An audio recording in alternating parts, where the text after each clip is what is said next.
Welcome to my channel বিশ্ব physics. আজকে আমরা ক্লাস 10 এর যে ক্লাসটা হয়েছিল তার পরবর্তী পার্ট নিয়ে চলে এসেছি।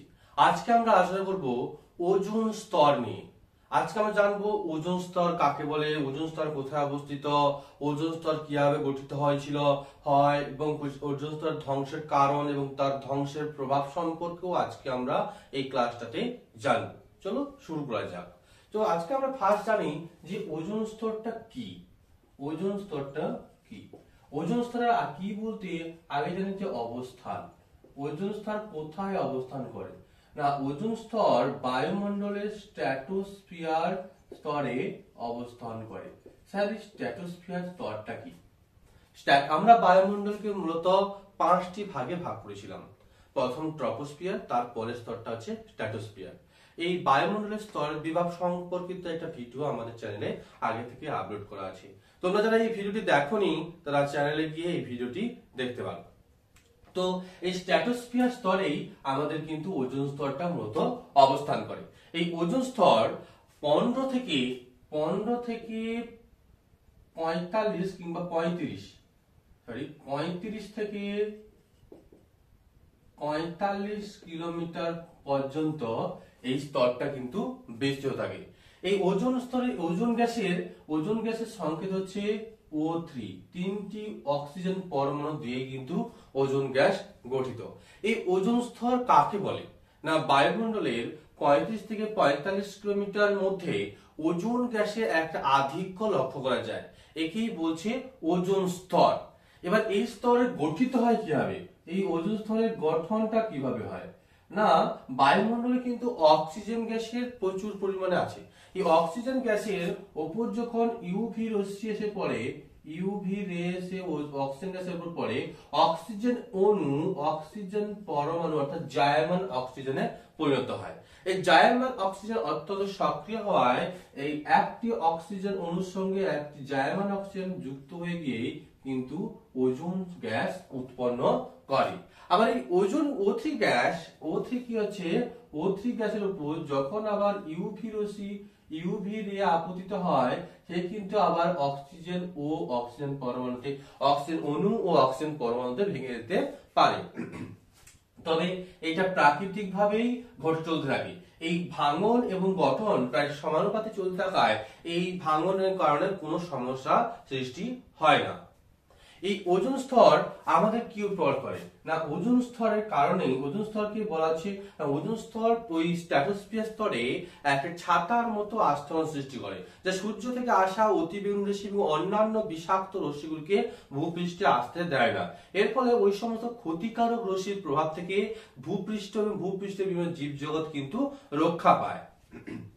এই কারণে ওজোন স্তরকে প্রাকৃতিক সৌর পর্দা বলা হয়। প্রাকৃতিক সৌর পর্দা কেন বলা হচ্ছে? না, এই ওজোন স্তর স্ট্র্যাটোস্ফিয়ার স্তরে এমন ভাবে ছাতার মতো অবস্থান করে যা সূর্য থেকে আগত অতিবেগুনি রশ্মি ও অন্যান্য ক্ষতিকারক রশ্মিকে ভূপৃষ্ঠে প্রবেশ করতে দেয় না। যার কারণে ভূপৃষ্ঠ থেকে আসা অন্যান্য ক্ষতিকারক গ্যাসের প্রভাব থেকে আমাদের ভূপৃষ্ঠ এবং ভূপৃষ্ঠের বিভিন্ন জীবজগৎ কিন্তু রক্ষা পায়। বোঝা গেল? তাই প্রাকৃতিক সৌর পর্দা বোঝাতে আমরা ওজোন স্তরকে বলে থাকি। এবার এই ওজোন ইউভি রশ্মি যদি সরাসরি আমাদের পৃথিবী পৃষ্ঠে বা ভূপৃষ্ঠে চলে আসতো, এই পৃথিবী পৃষ্ঠে মানুষের উপর অতিবেগুনি রশ্মি পড়লে কি ঘটবে? না, সানবার্ন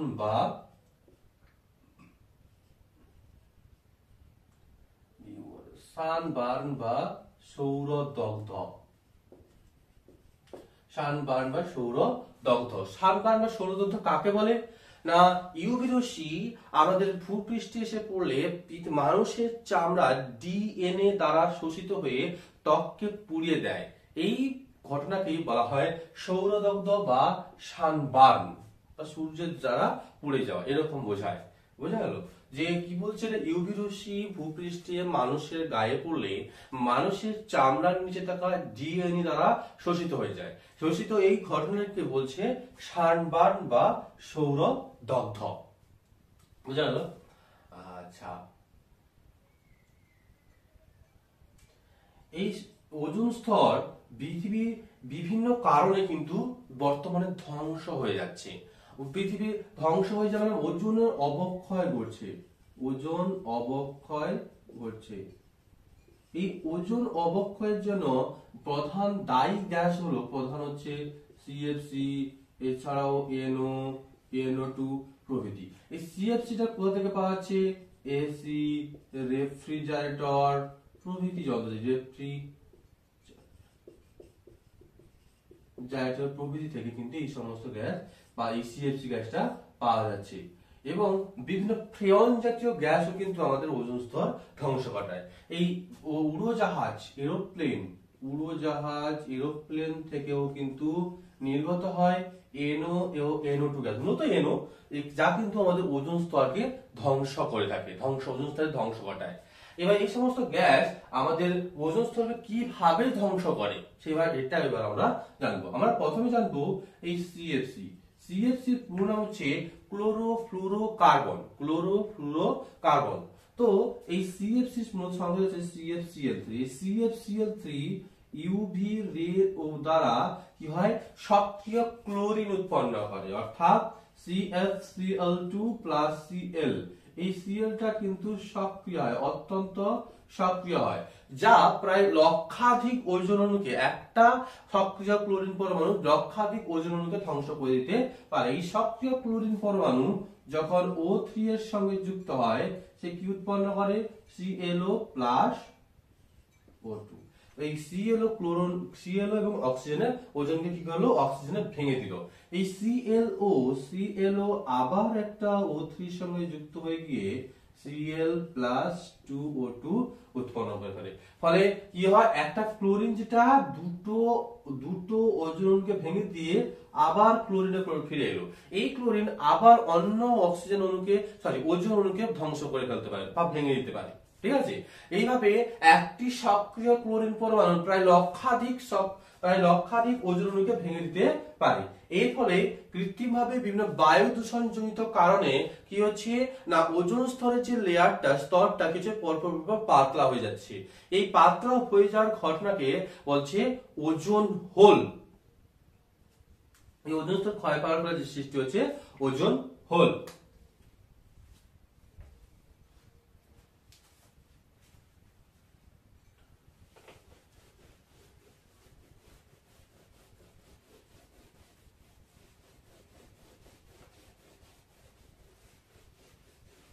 তো আমরা ওজোন স্তর ধ্বংসে সিএফসির ভূমিকাটা জেনে নিলাম। এবার আমরা এই ওজোন স্তর ধ্বংসে NO এর ভূমিকা জানবো। NO যখন O3 এর সঙ্গে বিক্রিয়া করে, NO2+O2 উৎপন্ন করে। আবার NO2 কি করে? আবার ওজোন অণুর সঙ্গে বিক্রিয়া করতে পারে। NO2 আবার ওজোন অণুর সঙ্গে বিক্রিয়া করে কি হয়? NO+2O2 উৎপন্ন করে ফেলে। এভাবেও এরোপ্লেন বা উড়োজাহাজ থেকে পাওয়া NO গ্যাস লক্ষাধিক ওজোন অণুকে ভেঙে দিতে পারে। এইভাবে কিন্তু বায়ু দূষণ জনিত কারণে বর্তমানে ওজোন স্তরের ধ্বংস প্রচুর পরিমাণে বেড়ে চলেছে। ফলে ভূপৃষ্ঠে সূর্য থেকে আগত বিভিন্ন ক্ষতিকারক রশ্মি, যেমন অতিবেগুনি রশ্মি, প্রভৃতি ক্ষতিকারক রশ্মি কি হচ্ছে? আমাদের ভূপৃষ্ঠে এসে পড়ছে। এর ফলে এই ইউভি রশ্মির প্রভাব আমাদের পৃথিবীতে কিভাবে দেখা যাচ্ছে, সেই প্রভাব নিয়ে এবার আমরা আলোচনা করব। এই প্রভাবটা কি? এই যে ওজোন স্তর ক্ষয়ের ফলে বা ওজোন স্তর ধ্বংসের ফলে বা ওজোন অবক্ষয়ের ফলে আমাদের মানব জাতির উপর কি প্রভাব পড়ছে। প্রথমে আমরা স্বাস্থ্যের উপর কি প্রভাব পড়ছে সেটা জানি। স্বাস্থ্যের উপর কি প্রভাব পড়ছে? এই অতিবেগুনি রশ্মি সরাসরি আমাদের ত্বকে এসে পড়লে আমাদের DNA অতিবেগুনি শোষণ করে ত্বকটাকে পুড়িয়ে দিচ্ছে। এটাকে আমরা বলছি সানবার্ন। সেই সানবার্ন একটা ক্ষতিকারক প্রভাব পড়ছে। এছাড়াও আমাদের এই ইউভি রশ্মির প্রভাবে ত্বকের ক্যান্সার, চোখের রেটিনার ক্ষতি হওয়া প্রভৃতি রোগ বর্তমানে দেখা যাচ্ছে। কিছু কিছু প্রাণীর ক্ষেত্রে প্রজনন ক্ষমতাও ধীরে ধীরে কমে যাচ্ছে। এছাড়াও এবার পরিবেশের উপর কি প্রভাব পড়ছে? পরিবেশের উপর প্রভাব না পরিবেশের উপর এই অতিবেগুনি রশ্মি যখন ভূপৃষ্ঠে আসছে, ভূপৃষ্ঠের জলাশয়ে থাকা প্লাঙ্কটন গুলি কি হচ্ছে অতিবেগুনি রশ্মির প্রভাবে কি হচ্ছে মারা যাচ্ছে। এর ফলে কি হচ্ছে ও প্লাঙ্কটন অর্থাৎ খাদ্যের অভাবে ওই পুকুরে বা জলাশয়ে থাকা বিভিন্ন বড় জলচর প্রাণীগুলো কি হচ্ছে খাদ্যের অভাবে মারা যাচ্ছে। এছাড়াও যে সমস্ত গাছপালাগুলো আছে, গাছপালার বৃদ্ধি, সালোক সংশ্লেষের হার কমে গিয়ে বৃদ্ধি ব্যাহত হচ্ছে। সালোক সংশ্লেষের হার কমে গিয়ে বৃদ্ধি ব্যাহত হওয়ার কারণে গাছগুলি আর লম্বা না হয়ে গুল্ম প্রজাতির হয়ে যাচ্ছে। এবার জলবায়ুর উপর প্রভাব,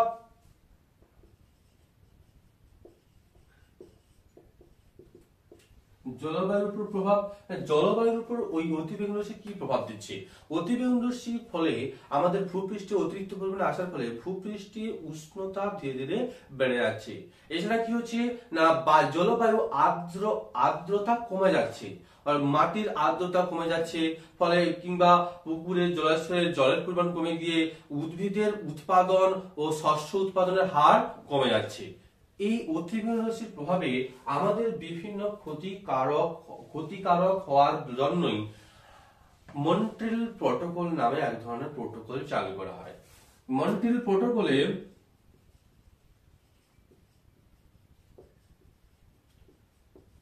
এই ওজোন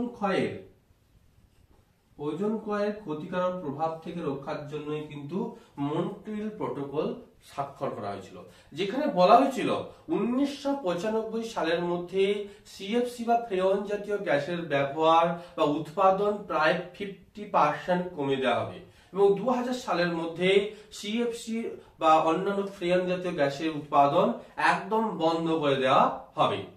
এটি হচ্ছে মন্ট্রিল প্রটোকলের মূল উদ্দেশ্য ছিল ওজোন অবক্ষয় রোধ বা ওজনের ক্ষয়ের হাত থেকে রক্ষা করা। এই কারণে তারপরেও কিন্তু আমাদের এইসব ক্ষতিকারক প্রভাবের কারণে কিন্তু আমাদের মন্ট্রিল প্রটোকল স্বাক্ষর করা হয়েছিল। আচ্ছা, আজ এবার আমরা ওজোন স্তর সম্পর্কিত সমস্ত তথ্যই আমরা জানলাম। তবে ওজোন স্তরের ঘনত্ব পরিমাপক যন্ত্র হচ্ছে ডপসন স্পেক্ট্রোমিটার।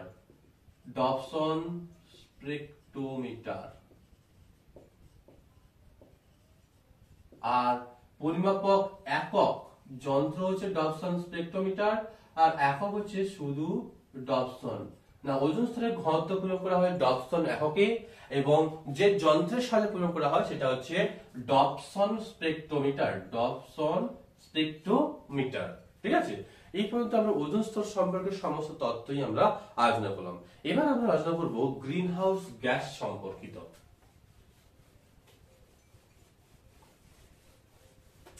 গ্রিন হাউস গ্যাসটা কি না, শীত প্রধান অঞ্চলে অত্যন্ত শীতের কারণে যেরকম শস্য উৎপাদন হয় না, সেই কারণে সেখানে কি করা হয় না একটা কাঁচের ঘর তৈরি করে সেখানে চাষাবাদ করা হয়। কাঁচের ঘরের ভেতরে চাষাবাদ করার কারণে বাইরে থেকে কাঁচের ঘরটাকে দেখতে অনেকটা সবুজ মতো হয়। তার সঙ্গে তুলনা করেই আমাদের গ্রিন হাউস গ্যাসের নামকরণ করা হয়েছে।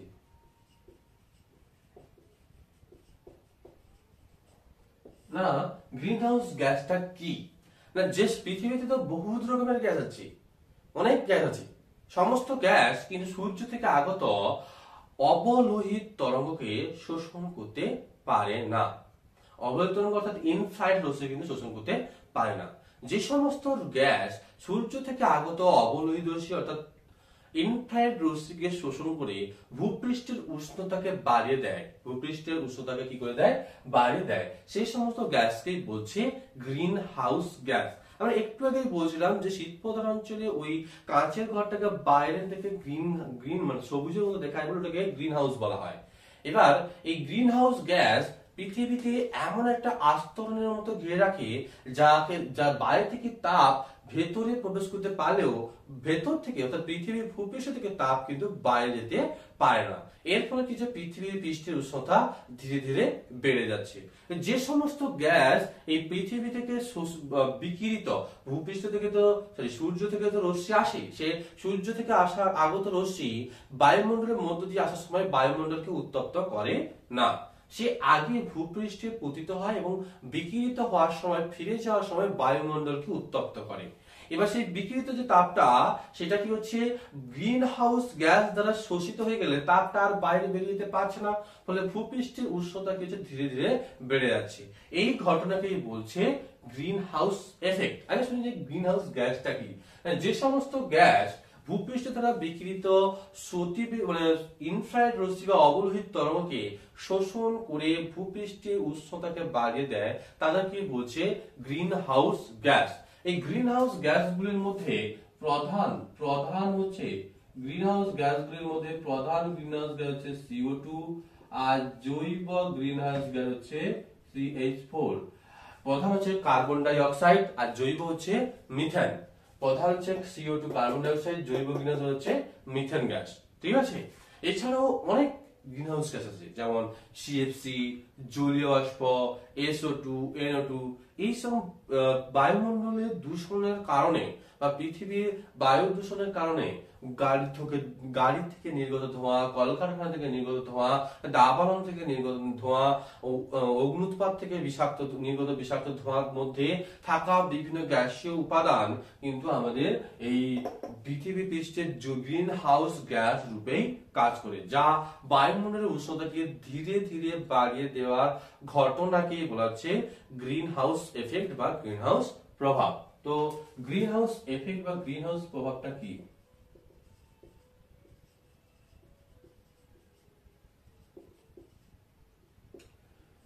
গ্রিনহাউস প্রভাবটা কি? এই গ্রিনহাউস গ্যাসের প্রভাবে ভূপৃষ্ঠের উষ্ণতা ধীরে ধীরে বৃদ্ধি পাওয়ার ঘটনাকেই বলা হচ্ছে গ্রিন হাউস এফেক্ট বা গ্রিনহাউস প্রভাব। ঠিক আছে, এই গ্রিনহাউস গ্যাসের প্রভাবে আমাদের কি উপকার হয়েছিল? যখন একদম পৃথিবীর সৃষ্টির সময়ে পৃথিবীর উষ্ণতা পৃথিবী অনেক শীতল হয়ে গেছিল। সেই শীতল হয়ে যাওয়ার ফলে পৃথিবী এতটাই শীতল হয়েছিল যে সেটা জীবজগতের বসবাসের পক্ষে উপযুক্ত ছিল না।